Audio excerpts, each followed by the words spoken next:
dit que tu jeûnes et tu maltraites les gens qui travaillent avec toi. J'ai souvent enseigné ici. La chose qui chasse le plus la bénédiction dans les maisons, ce sont les enfants de nos frères, nos petits frères, nos petites sœurs et les domestiques que nous prenons. Quand ils arrivent chez toi, si tu ne fais pas attention, ils vont détruire ta bénédiction avant de partir. Et comment ils détruisent? C'est pas qu'ils sont sorciers. S'il arrive chez toi, parce que c'est une domestique, tu la maltraites, tes enfants boivent le lait, elle mange le reste de nourriture qui a fait 3 jours. Tes enfants dorment jusqu'à 9 heures, elle se lève à 4 heures pour laver toute la maison. Tes enfants la minimisent, tes enfants l'insultent et tu ne dis rien. Tu vas détruire ta bénédiction. Dieu est jaloux des orphelins.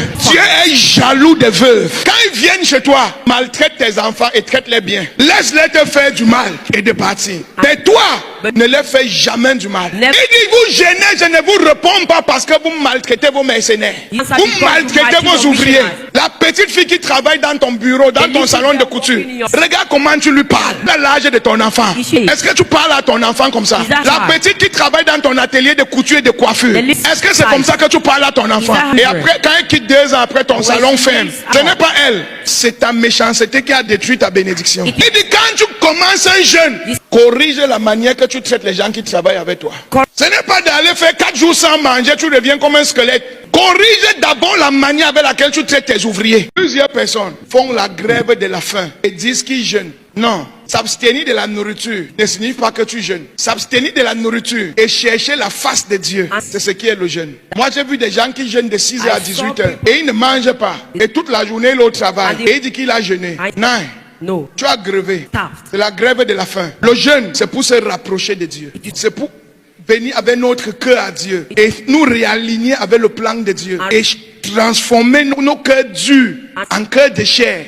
Le jeûne est un moment d'abstinence de nourriture et de transformation de cœur. Pourquoi les gens jeûnent, ils n'ont pas de réponse? Parce qu'ils jeûnent et leur cœur ne change pas. Ce n'est pas seulement refuser la nourriture. Refuser la nourriture, ce n'est que la première étape. Il n'y a personne qui peut approcher Dieu sans circoncire son cœur. Même si ton cœur est dur, quand tu jeûnes le jour 1, le jour 2, ton cœur doit commencer à se transformer. Parce que quand ta chair faiblit, ton esprit a la force maintenant de toucher ton cœur. Mais il faut que tu donnes la permission à ton esprit de toucher ton cœur. Tu n'approches pas Dieu comme tu es. Tu approches Dieu pour devenir comme il est.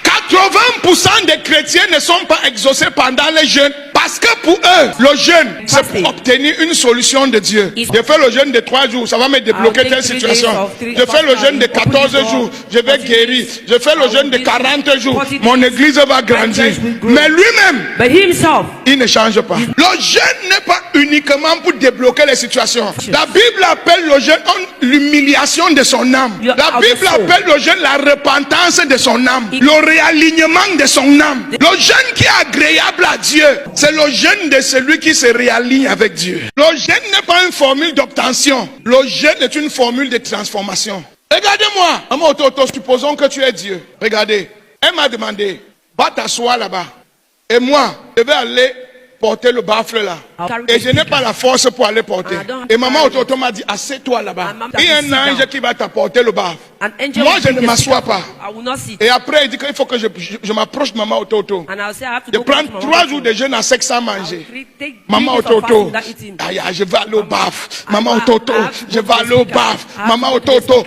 Et maman Ototo sait que si elle me laisse aller au baffle, les pasteurs là vont me tuer avant qu'elle n'arrive au bar. Et tout ce qu'elle a besoin, c'est que j'obéis, c'est que je m'asseye. Elle-même va donner l'ordre, on va m'amener le bar. Mais moi, il ne veut pas m'asseoir. Ce que je veux, c'est aller chercher le bar. Même si je jeûne pendant 1 mois, est-ce qu'elle va me répondre? Elle va me laisser mourir. Elle sait que si je pars, je vais mourir. Est-ce qu'elle va me répondre? Si c'est toi, quand ton enfant dit que je veux le couteau, est-ce que tu vas donner? Mais si je viens, maman Ototo, je suis venu te demander pardon. Je n'ai pas obéi quand tu m'as dit d'obéir. Je suis venu pour que tu me donnes la force et ta grâce de m'asseoir. Ou tu m'as demandé de m'asseoir. Maman Ototo, tu sais que j'ai besoin du baf. Mais je te fais confiance. Je ne sais pas où ma vie va, mais je vais m'asseoir.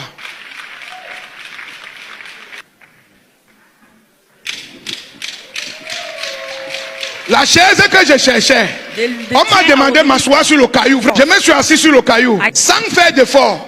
Parce que j'ai obéi et j'ai déjà accepté que mon cœur, voici la chaise qui est venue sans que je ne combat. Maintenant, je suis assis sur la chaise. Et dès que je vais obéir, m'asseoir sur le caillou, automatiquement, je vais commencer à entendre la voix de Dieu. Mon fils, la destinée sera grande.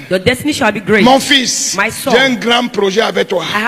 Mon fils, mon fils, mon fils. Mais tant que je suis là, je veux la chaise. Je n'aurai jamais la voix ni la chaise.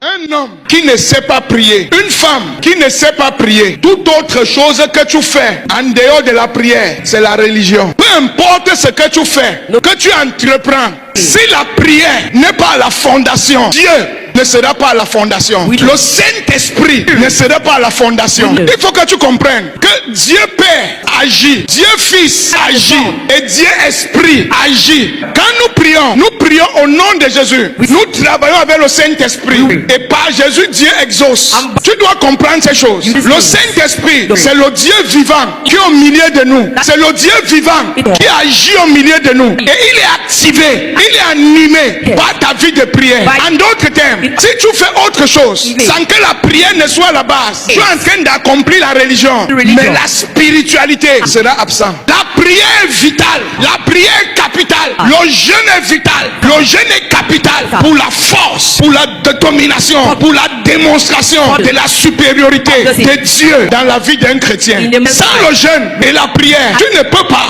démontrer la supériorité et la force du Saint-Esprit. Tu vas aller au ciel, mais ici, si tu veux démontrer, tu dois être un homme de prière et un homme de jeûne. Quand tu veux donner ta fille à mariage, ton fils à mariage, ne regarde pas le diplôme de la fille, ne regarde pas la beauté de la fille, ne regarde pas le salaire du garçon, regarde l'hôtel qui est derrière lui. Pourquoi nos parents étaient plus sages que nous? Je ne comprends pas. Nos parents n'avaient pas fréquenté, mais ils étaient plus sages que nous. Avant de prendre la femme de son enfant, ils partaient se renseigner de la maison d'où l'enfant venait. Ce n'était pas la maison. Ils voulaient savoir quel hôtel est derrière l'enfant qu'il veut prendre. Mais nous aujourd'hui, nous voyons une fille à côté de nous.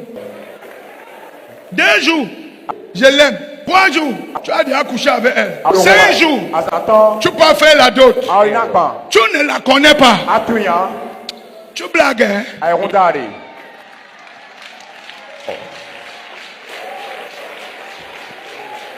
On n'épouse pas une femme, on épouse une maison. Quand tu vois la femme, mais dans le règne de l'esprit, elle représente une maison. Il faut savoir quelle maison tu épouses et savoir si tu as la capacité de combattre la maison là. Si tu vois que tu ne peux pas combattre, fuis. Toi, tu es d'abord là que pour prier 15 minutes, il faut qu'on prie pour toi pour que tu pries 15 minutes. Et toi, tu pars à la chefferie d'Abomey te marier parce que tu as vu une fille.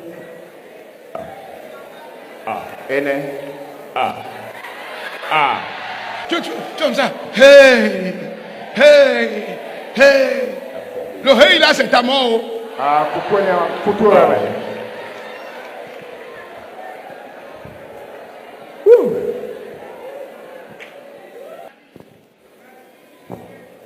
Quand tu vois une femme et que tu es décidé à l'épouser, ne tente pas de dormir avec elle. Si tu couches avec elle, toi-même tu as déjà besoin de délivrance parce que vous êtes déjà mariés. C'est pour ça que la Bible dit que pas de sexe avant le mariage. Les gens disent qu'on va acheter quelque chose qu'on n'a pas goûté. C'est quoi? C'est les beignets, c'est Doko. C'est Doko. Ou c'est Kouli.